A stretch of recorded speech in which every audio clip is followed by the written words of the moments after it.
নমস্কাৰ মই আজি এটা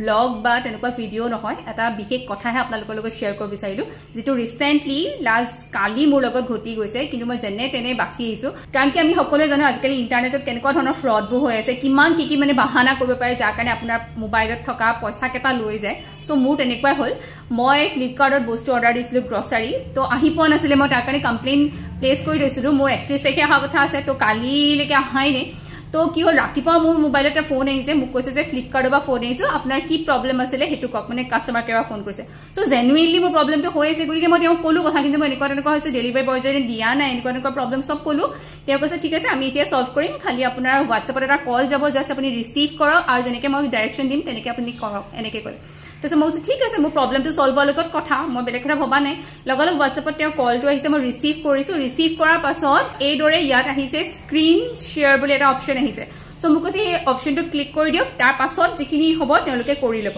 কিন্তু জানেনে ভুলতো আপোনালোকে হেতু কাম কৰিব নালাগে মোৰ লগালগ মাইন্ডত আহিলে যে স্ক্ৰিন শেয়াৰ কৰা মানে কি জানে আপোনাৰ মোবাইলটো যেটো অথৰিটি আছে হেতু তেওঁক দি দিয়া তেওঁ আপোনাৰ মোবাইলটোৰ ভিতৰত সোমাব পাৰিব তাৰ পৰা আপোনাৰ মোবাইলটো পুৰা অপাৰেট কৰিব পাৰিব তাৰ পিছত তেওঁলোকে কিবা এপছ ডাউনলোড কৰিব লগতে আপোনাৰ পইচাটো আজিকালি মোবাইলতে থাকে তাৰ পৰা স্টিল কৰি লৈ যাব কাৰণ কি আপোনাক যদি WhatsAppত কল কৰিব হেতু কেতিয়াও ট্ৰেছ নহয় গতিকে এনেকুৱা যদি আপোনালোকৰ কিবা আহে নিজৰ স্ক্ৰিনখনৰ শেয়াৰ কৰি নিদিব